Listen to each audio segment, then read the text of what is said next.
para saludar con muchísimo gusto al compañero historiador Molay Maza Ontiveros, aquí en Sin Censura. ¿Cómo estás, Molay? Bienvenido, pues ya a los últimos días del año.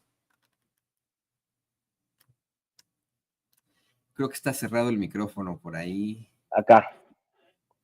Buenos días. Sí, ya empezando el final del año, al inicio del fin de este año, que ha sido un año trepidante, muy interesante. Desgraciadamente un año de mucha tragedia y de mucha guerra, pero a nivel de nuestro país, un año muy interesante, de muchas transformaciones, de muchos avances, ¿no? Muy interesante año que se cierra y empieza una nueva etapa de la historia totalmente.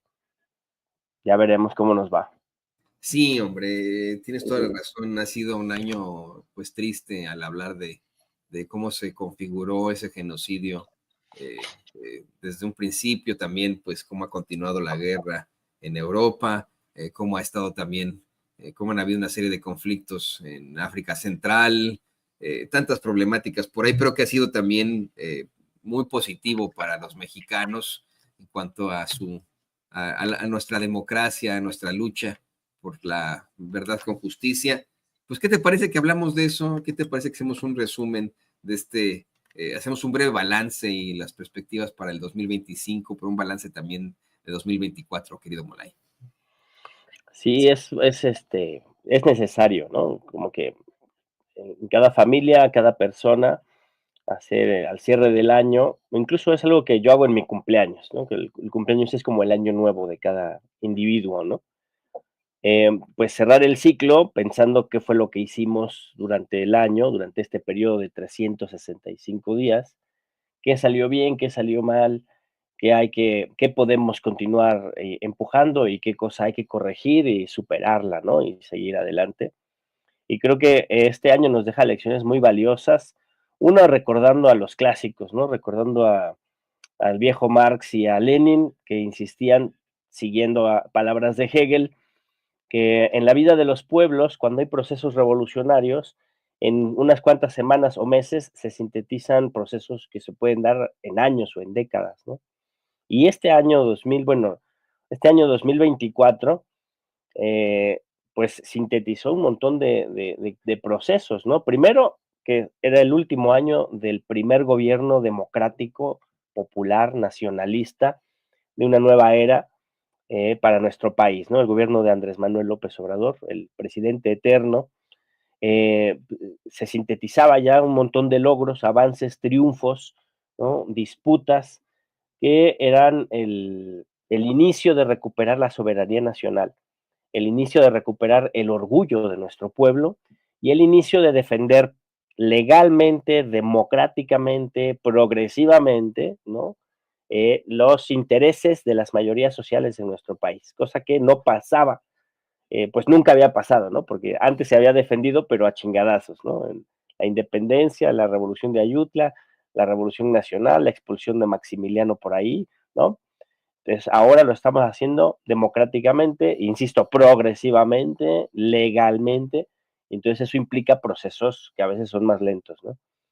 Y se inicia esta lucha de soberanía nacional, de redistribución de la riqueza necesariamente, por aquello de la consigna, por el bien de todas y todos, primero las pobres y los pobres, pues eso significa que tiene que haber una recuperación de recursos y una devolución de recursos que se le han volado al pueblo, ¿no?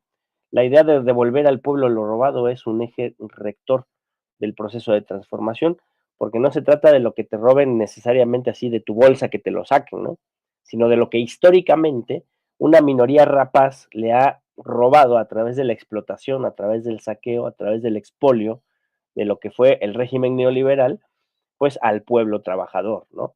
Entonces, necesitamos un Estado responsable, un Estado democrático, un Estado fuerte, que represente los intereses de las mayorías, inicie un proceso de transferencia de riqueza, que es un ejercicio de justicia, de la riqueza transferida, de la explotación y del saqueo de los recursos naturales y de la fuerza de trabajo que se ha acumulado en unas pocas manos, incluso a través de elevación de impuestos, por si fuera poco, pues una devolución al pueblo, ¿no? Una devolución, el Estado ejerce un poder soberano, un poder democrático para devolver al pueblo lo robado, iniciar un proceso de redistribución de la riqueza, que es a través de programas sociales que ya están convertidos en derechos y a través de la industrialización, la reindustrialización del país, que nos dejaron en la chilla los regímenes neoliberales, pero no nada más los regímenes neoliberales, sino los gobiernos priistas autoritarios, burocráticos, que eran agentes del extranjero,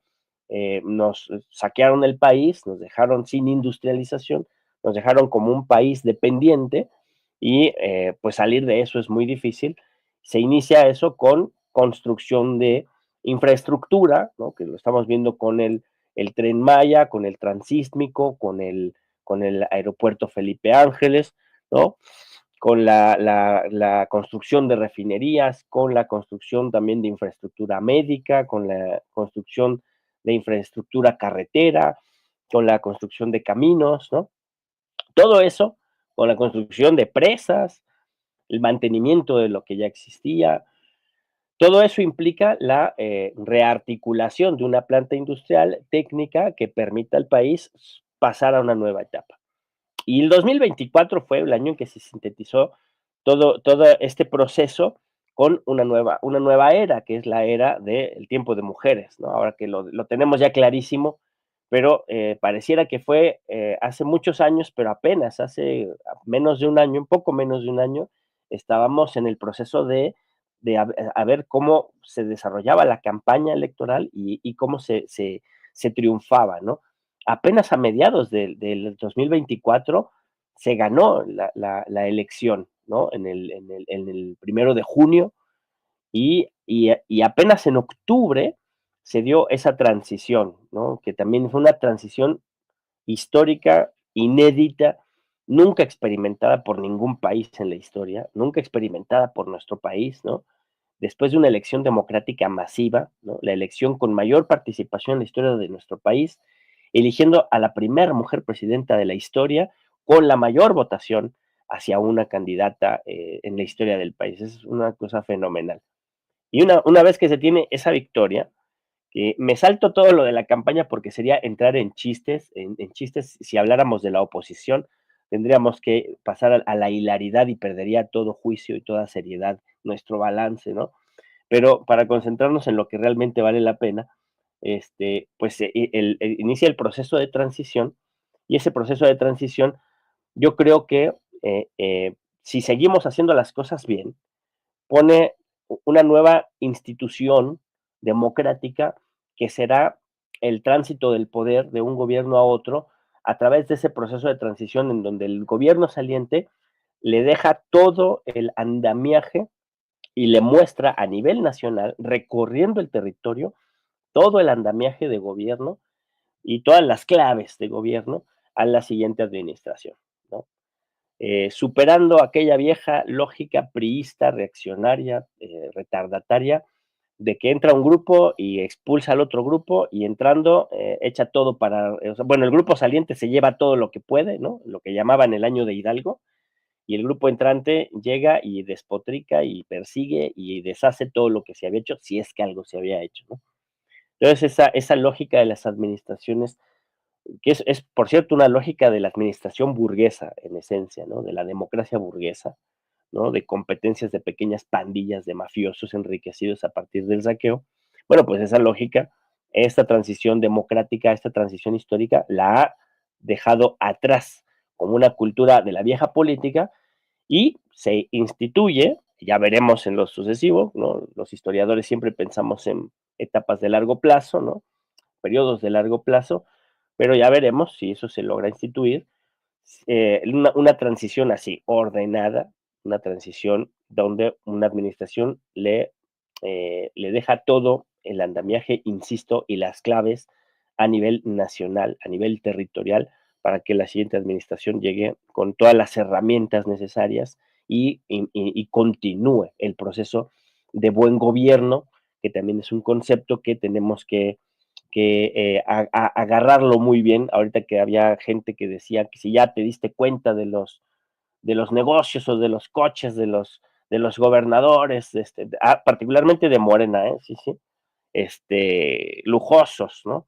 Bueno, pues al pueblo nos toca exigir el buen gobierno, al pueblo nos toca denunciar donde no hay buen gobierno, y al pueblo nos toca quitar a un gobierno que no sea bueno y poner un gobierno bueno, ¿no? Esa es una de las enseñanzas del proceso de la cuarta transformación, no nada más quejarnos y mandar tweets y mandar mensajes a los medios a que sí los leen, ¿no? A ver, quiero que manden esos mensajes a Televisa, a TV Azteca, sobre los lujos, que seguramente los habrá, y los excesos de los gobiernos de Movimiento Ciudadano y del PAN, ¿no? Allá en Jalisco, allá en Monterrey, allá en Nuevo León, perdón, allá en Guanajuato, en Querétaro, y a ver si lo publican los medios chayoteros. No va a pasar. Entonces tenemos que exigir buen gobierno. Estamos entrando en la cultura del buen gobierno, ¿no?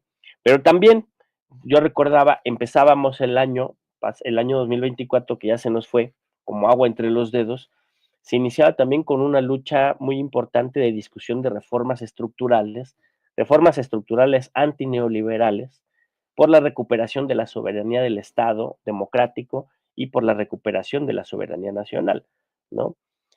Una de las discusiones que había en el mundo del trabajo era la lucha por las 40 horas, ¿no? Que es un movimiento vigente. Como movimiento es pequeño, pero como consigna es muy grande porque implica mejorar la vida de 50 millones de personas, la lucha por la semana de 40 horas, y es una lucha que quedó dentro de las 100 propuestas de Claudia Sheinbaum en su inicio de gobierno. Ahí está, empujar las 40 horas. Y si el movimiento obrero, si esos 50 millones de personas se movilizaran, se organizaran, se sindicalizaran, iríamos por la semana de 30 a 36 horas, ¿no? Pero está como una de las, este, de las reformas de este gobierno que se van a impulsar, ¿no? Y fue uno de los movimientos que inició con fuerza en febrero del año 2024, ¿no? Y en regreso al proceso de la transición, inicia el gobierno en octubre, ¿no? En el bicentenario de la República, del inicio de la República, con el gobierno de Guadalupe Victoria, inicia el gobierno de Claudia Sheinbaum un 1 de octubre, y empieza a tambor batiente no solo con el inicio de un gobierno de nuevo tipo, con un rostro totalmente distinto, con características totalmente distintas, en donde asegura la presidenta, llegan todas las mujeres, pero también llegan todos los hombres y todos los de abajo. Yo creo que los pueblos de nuestro país llegan para darle un giro al proceso de transformación y a la historia del país, ¿no? Y el gran debate sobre la reforma judicial, ¿no? Que es un gran debate que ahorita pareciera como que ya hace mucho que se dio, pero en realidad tiene muy poco tiempo, que se ganó apenas en septiembre. 10 y 11 de septiembre se hace la votación, con esa actitud golpista de la derecha que no ha superado no ha salido de la ínsula del no, la derecha mexicana, y intentaron sabotear, intentaron violentar, intentaron clausurar la discusión dentro del Congreso, y pues fueron abrumadoramente derrotados porque el movimiento tiene una mayoría calificada que le permite hacer estas reformas de gran calado, ¿no? Y la reforma judicial es una reforma que implica una transformación del Estado mexicano, e implica sintéticamente el gran golpe que se le da a la reacción, y por lo cual patalearon de tal manera, es que se les quita de las manos la herramienta que usaban para el lawfare, ¿no? Para el golpe blando, para el golpe judicial, ¿no? Independientemente de los problemas que tengamos, porque vamos a tener problemas, porque todo cambio, toda transformación, toda modificación implica problemas. Es como cuando usted se cambia de casa, cuando hay una mudanza, hay un cambio, y ese cambio implica resolver un montón de problemas y se resuelven sobre la marcha, ¿no? Es como una mudanza, ¿no? Un cambio estructural, o como un divorcio, ¿no? Un cambio estructural, una revolución, o cuando un hijo se va de la casa y los papás no quieren, y hay jaloneo, ¿no? Es una revolución, es un cambio estructural. Implica problemas, pero implica también un cambio de orden.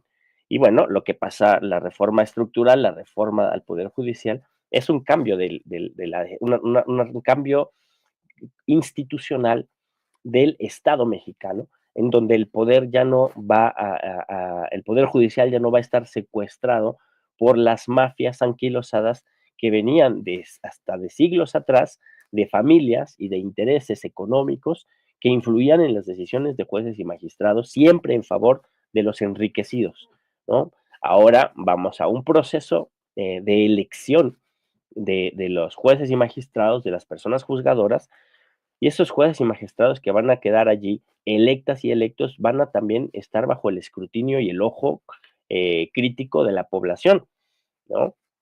Y entonces, primer paso para lograr este objetivo fue la aprobación de la reforma por el Congreso de la Unión y por los congresos estatales.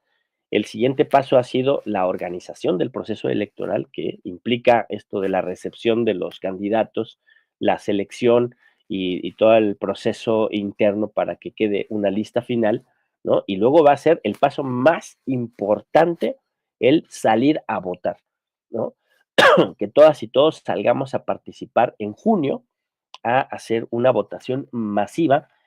Por lo tanto, desde ahorita tenemos que estarnos informando cuáles son los perfiles que se están postulando, ¿no? La derecha le ha metido con todo, ¿eh? La derecha que estaba en contra de la reforma y que no, y que esto es el fin de la democracia y el apocalipsis, pues ellos han metido a sus perfiles, ahí están todos toda la familia, todo el poder familiar, ahí están ya en las listas, ahí están ya apuntados.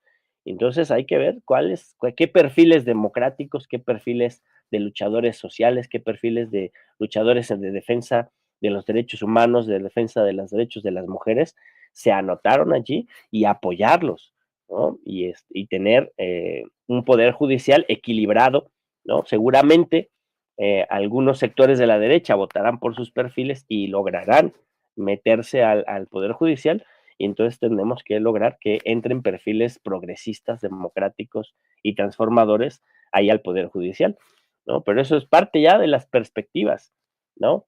Y también un elemento más a rescatar, obviamente estamos haciendo una síntesis muy apretada, pero un elemento más a rescatar de las perspectivas que tiene que ver con el balance del año es el programa del el Plan México, ¿no? Que es toda una visión de reindustrialización nacional, lo que tiene que ver con el rescate y la reconstrucción de la soberanía nacional, ¿no? Entonces, el Plan México implica dar un paso en el desarrollo industrial nacional, no solo para generar empleo, que es muy importante, no solo para revitalizar el mercado interno, que es un proceso gradual que se ha venido desarrollando desde la inyección de recursos directos a la población a través de los programas sociales, hasta el proceso de rearticulación de la infraestructura para la generación de un mercado interno se ha estado reconstruyendo, pues ahora lo que sigue es que ese mercado interno se vaya madurando en un proceso de reindustrialización para la sustitución de importaciones, ¿no? Para construir en México las cosas que normalmente estamos comprando en el extranjero y que podemos construir aquí. Tenemos recursos, capacidad y necesidad de construir aquí. Pero no nada más como una sustitución de importaciones repitiendo experiencias del pasado, sino como una sustitución de importaciones articulada con la relocalización de las empresas a partir de los fenómenos globales de la economía, ¿no? Y una sustitución de importaciones y una industrialización articulada con el conjunto de la economía global y capaz de negociar con otras naciones que están participando en la economía de mercado a nivel global, ¿no? Para aquellos derechangos que están desgarrándose las vestiduras porque dicen que ya estamos en el comunismo, pues no estamos en el comunismo, malo para los izquierdistas como yo, pero bueno para los capitalistas porque no estamos en el comunismo, estamos en una economía ordenada, vigilada, controlada, con participación de un Estado democrático, de un Estado que se está refortaleciendo para poder desarrollar lo que llama la doctora Claudia Sheinbaum la prosperidad compartida, ¿no? Que implica hacer justicia al pueblo y ponerse al tú por tú con los grandes consorcios, con los grandes empresarios, con los grandes fondos de inversión, para que respeten la soberanía y sin que ellos pierdan, porque además no tienen nada que perder, o sea, si ellos tienen cantidades de ganancias robadas a los pueblos del mundo que son imposibles que se les terminen, pero por lo menos para negociar con ellos y ponernos de acuerdo y que no afecten la vida, la soberanía y el medio ambiente de nuestro país, ¿no? Entonces, esos son elementos muy importantes que se han logrado avanzar en estos meses que han transcurrido. Eso es lo que es increíble, meses que han transcurrido de octubre hacia diciembre, porque estamos cerrando este primera mitad del gobierno de Claudia Sheinbaum y pareciera que pasaron años ya. Y eso es muy emocionante porque quiere decir que nuestro pueblo, nuestro país está avanzando periodos de la historia que en otras circunstancias costarían décadas avanzar, ¿no? Y pues ahí está, mi querido Toño, un primer entre para empezar a hacer un balance colectivo de lo que hemos logrado como pueblo en este cierre de gobierno de Andrés Manuel López Obrador, que fue además un cierre espectacular, conmovedor, inédito, y el proceso de transición tan sui generis que se dio, además en un contexto de un profundo proceso de democratización y el inicio de una nueva etapa con perspectivas también, pues, que se ven muy bien. ¿Qué nubarrones tenemos en el horizonte? Pues los nubarrones del imperialismo yanqui, que son los nubarrones que azotan a todos los pueblos del mundo, sobre todo a los pueblos de Medio Oriente, ¿no? De Gaza, de Líbano, de Siria, ¿no? De Irak, ¿no? Pronto de Irán, si no se ponen las pilas los iraníes, eh, y que amenazan al pueblo cubano, un bloqueo brutal, terrible, un bloqueo terrorista en contra del pueblo cubano. El pueblo cubano se ha movilizado, está luchando también por la defensa de su soberanía y su proyecto civilizatorio y, y la relación dificilísima que va a tener nuestro gobierno popular con esa administración terrorista del imperialismo norteamericano, pero la experiencia que tenemos de proceso de cuarta transformación con esas administraciones es una experiencia positiva y yo no creo que sea diferente en lo sucesivo. Áspera, difícil, lo será, pero seguramente saldremos avante. No, no como otros allá en el norte, allá Justin Trudeau, pues ya va a perder el gobierno, ¿no? Él se sentía muy asentado ahí en el gobierno de Canadá, ¿no? Pero por su lamehuevería, por su política chupamedias, pues el pueblo de Canadá le está diciendo, ¿sabes qué? Tú no vas a terminar tu gobierno, ya te vas porque has regalado nuestra dignidad nacional. Y pues no, ningún pueblo se merece que su gobierno vaya a regalar su soberanía y su dignidad.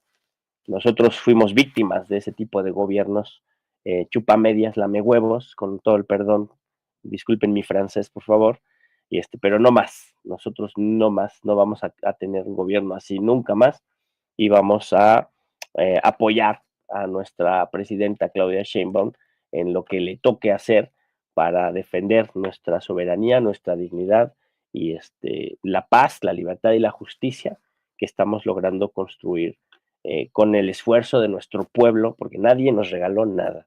Todo lo que está pasando en nuestro país es producto del esfuerzo de nuestro pueblo. Cuando hay procesos de revolución, eh, claro que hay que revisar y discutir y rediscutir el concepto de revolución, pero cuando hay procesos de revolución, hay procesos de profunda politización de grandes mayorías sociales y nadie me va a discutir que no está pasando eso en nuestro país, ¿no? Aunque hay todavía muchas cosas por hacer y todavía muchos pendientes y muchas tareas que se tienen que cumplir, pero que tenemos que entrarle todas y todos juntos porque si no, no la vamos a armar. Muchas. Ese sería mi comentario, mi queridísimo Toño. Tal vez sería bueno pues insistir un poco en estos nubarrones que se presentan frente al 2025 y hablar precisamente, querido Molay, de la parte del Medio Oriente, del genocidio que sigue cometiendo el Estado político de Israel ahí en la Franja de Gaza.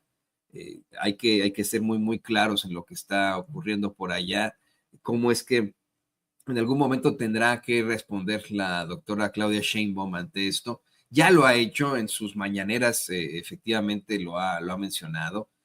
Tienes toda la razón. Creo que en cuanto a la dificilísima relación que tendrá con Donald Trump, bueno, pues ya hay un plan, ya hay una estrategia específicamente al hablar incluso de las deportaciones masivas, eso ya está de por sí, pero tenemos que pensar en el conflicto internacional, en lo geopolítico, en cómo es que, pues efectivamente, como gobierno progresista, como gobierno que también está por la civilización del mundo, el gobierno de México, tendrá que denunciar ese genocidio a manos del Estado de Israel una y otra vez, porque aquel que no lo haga, aquel que se quede callado, lo digo con una sonrisa nerviosa, con una risa nerviosa, no será perdonado por la historia en definitiva.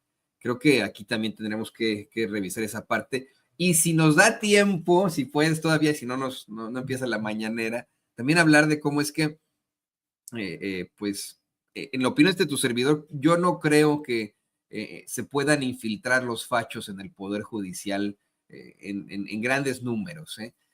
Al ver la gran aprobación que tiene la doctora Claudia Sheinbaum en estos momentos, creo que sí sería importante ver y revisar, pues, que simple y sencillamente la tienen los que la tienen muy difícil son los fachos, ¿no? Sí, sí la tienen muy difícil, pero sí se apuntaron muchos, ¿eh? Y los que van a quedar son los que se apunten. O sea, así funciona la democracia, ¿no? Es como en las universidades, ¿no? A veces, donde hay democracia, ¿no? En las universidades, porque, bueno, eso no pasa mucho, ¿no? Pero bueno, la universidad donde yo estudié, en la Universidad Autónoma de la Ciudad de México, ahí sí hay procesos democráticos. A veces la banda se quejaba de que no le gustaba el administrador, no le gustaba el coordinador o la rectora, el rector. Pues sí, compadre, pero no te metiste a la participación, no te metiste al consejo universitario, no propusiste quién pudiera entrarle, no lo propusiste, no le entraste, pues ganaron los otros, ¿no? Que sí se anotaron. Entonces acá yo vi que se anotaron muchos fachos y no sé qué tanta gente progresista, pero confío también como tú, confío, ¿no? Tú, mi queridísimo Toño, tú haces una gran, un gran favor, ¿no? Le das un reconocimiento enorme al Estado paria de Israel cuando le dices Estado político, porque no, o sea, por ejemplo, hay un texto de don Carlitos Marx, ¿no? Que se llama Los límites de la emancipación burguesa y el judaísmo, un texto de juventud de Carlos Marx, donde justamente usa ese concepto que tú usas de Estado político para decir, para contraponer un estado político a un estado, ¿cómo se llama? Un estado teocrático, ¿no? ¿A qué se refiere Marx? Al estado cristiano, que era el estado prusiano, ¿no? Al estado prusiano que oprimía a los judíos, ¿no? Y a los sectores judíos, ilustrados burgueses, que luchaban por un estado judío. Y Marx decía, pues ni el estado cristiano ni el estado judío son estados políticos, porque el estado político es el estado laico, ¿no? Cosa que en México logramos en el siglo XIX, la separación Estado-Iglesia, ¿no? Un Estado que, y para el Marx, para el mismo Marx decía, o sea, el cristianismo se realiza como proyecto político en el Estado laico, que respeta a todos los ciudadanos por igual y que trata a todos los ciudadanos por igual y que representa a todos los ciudadanos por igual, independientemente de su religión, de su credo, de su posición social, ¿no? Ahí ya podríamos discutir teoría del Estado, por la relación de las clases con el Estado, pero el joven Marx no veía todavía eso. Entonces decía, un Estado teocrático, un Estado cristiano, un Estado judío, no es un Estado político, es un Estado teocrático, es un Estado sectario, un Estado etnocéntrico. Y lo que tenemos justamente en Israel es eso, ¿no? Un Estado étnico, ¿no? Etnocéntrico, no semita, que no se equivoquen allí, sino un Estado etnocéntrico que protege a invasores europeos que se autoproclaman semitas, pero son rumanos, son polacos, son ucranianos, rusos, exsoviéticos, son británicos, son norteamericanos, ¿no? Y que se van, se dicen semitas porque tienen una tradición religiosa y se van, invaden Palestina, ¿no? Y expulsan a los verdaderos semitas, persiguen a los verdaderos semitas que tienen miles de años viviendo allí, judíos, cristianos y musulmanes, que no nada más a los musulmanes, ¿no? Y es una blanquitud, o sea, es un proceso de expulsión de los semitas verdaderos por europeos que se autoproclaman semitas y judíos, que instalaron con apoyo del imperialismo norteamericano un Estado teocrático y etnocéntrico, ¿no? No un Estado político, fíjate, que desde 1947, pero ahora, desde aquel 7 de octubre del 2023, ¿no? Ya vamos a entrar en el tercer año de genocidio, que se aceleró el genocidio, se ha convertido en un Estado paria, se ha consolidado como un estado de apartheid y en un Estado genocida, ¿no? El Estado de Israel, el ente sionista, ahora con toda el sustento moral, y todo el sustento histórico y político, podemos decirle al Estado de Israel un estado paria, un Estado genocida y una entidad sionista. Y pues ya llegó nuestra presidenta y todos los políticos tendrían que denunciar ese genocidio en todo el mundo.